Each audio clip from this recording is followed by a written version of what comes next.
Selamat pagi, selamat siang, selamat malam, para pembelajar yang budiman. Bertemu kembali dengan kami, Ahmad Subagio, Zulkifli Simanjuntak, dan Alexander Irianto Bukit dari TMTSSI PP Polri.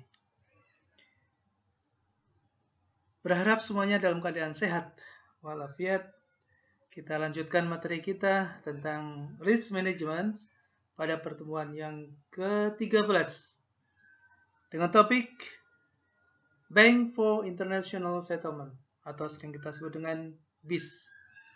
Kenapa ini menjadi salah satu topik yang kita angkat? Karena dalam analisis risiko, objek dan pelakunya ada lembaga keuangan dan ada lembaga yang bergerak di sektor real.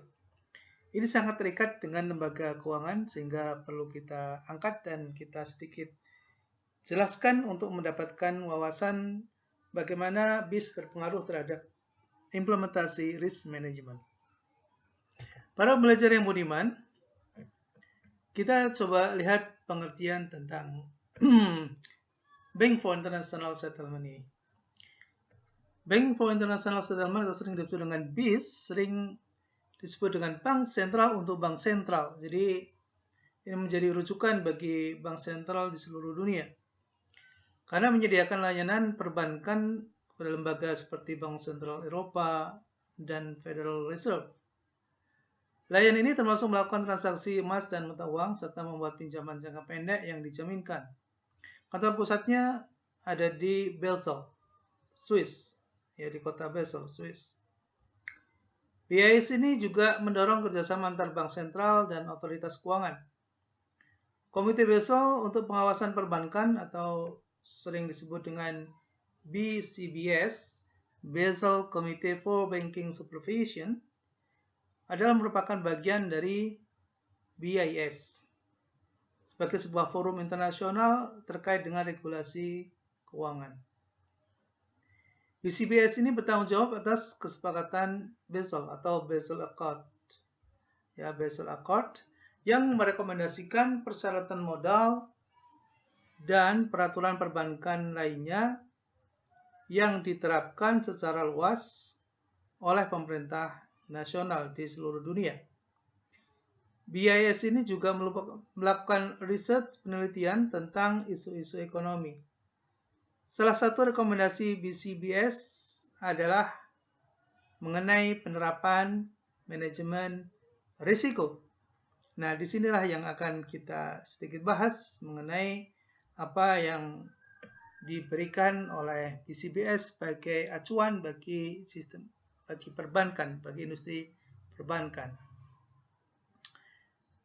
Mudah-mudahan satu slide ini cukup bisa memberikan gambaran ya secara keseluruhan walaupun tidak detail, namun kita bisa melihat apa dan bagaimana BCBS ini memberikan arahan kepada para pelaku perbankan dan juga bagi para regulator. Kalau kita lihat dari skema ini, kita akan bisa menjelaskan, ya. Jadi corporate governance principle for banks atau prinsip-prinsip tata kelola perusahaan untuk lembaga keuangan perbankan yang kemudian sering disingkat dengan BCBS 328. Kita lihat ada 4 komponen utama, yaitu terkait dengan risk governance, independent internal control, kemudian external control, dan supporting factor.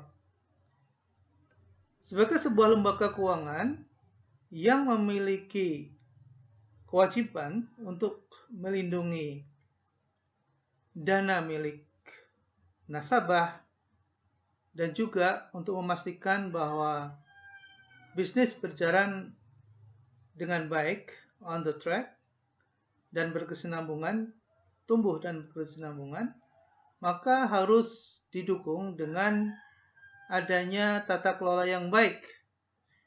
Dan kebetulan tata kelola yang menjadi rujukan adalah tata kelola yang berbasis pada risiko.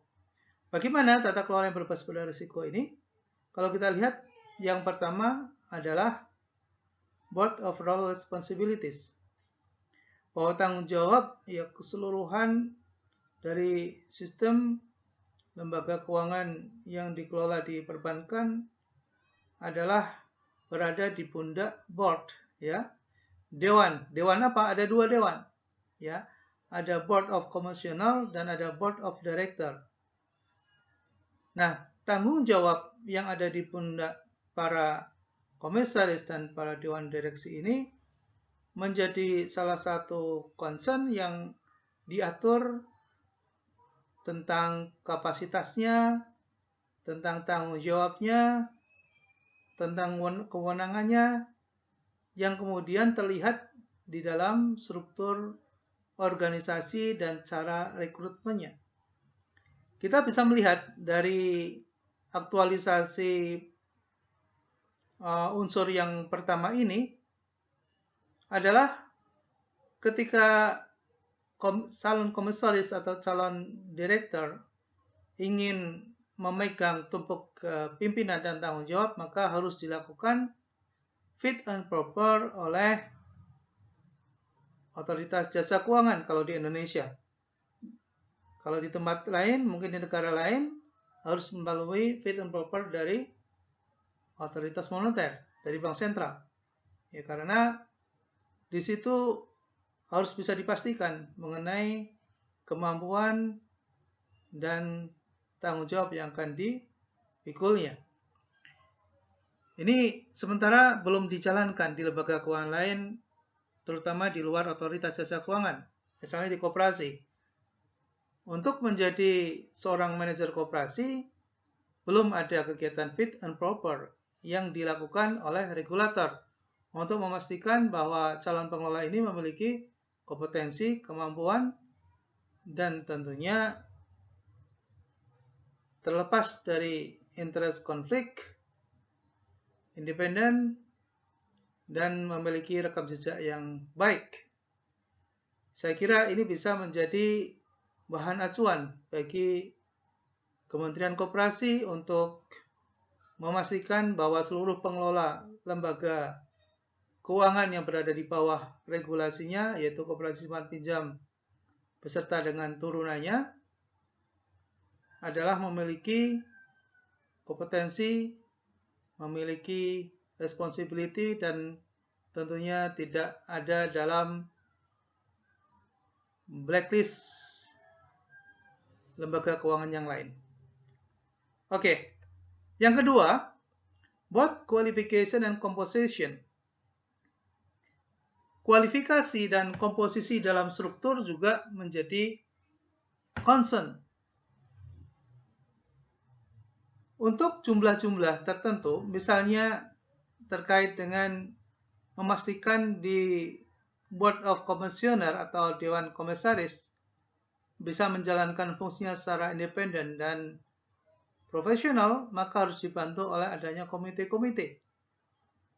Karena komite ini adalah para expert, tenaga ahli yang akan memberikan masukan dan pertimbangan terhadap Board of Commissioner. Sedangkan Dewan Komisaris sendiri, mereka adalah para wakil dari pemilik saham, pemegang saham, dan masyarakat profesional dan independen, namun dalam menjalankan fungsi dan tugasnya dibutuhkan adanya komite. Kemudian yang ketiga, Board on Structure and Practices. Dia memiliki struktur ya yang dimiliki sendiri gitu ya. Dan tentunya berdasarkan pada praktek-praktek yang terbaik. Ada senior management. Yang keempat. Ya. Jadi dalam pengelolaan perusahaan secara profesional dan independen, maka di situ ada struktur. Ya, ada struktur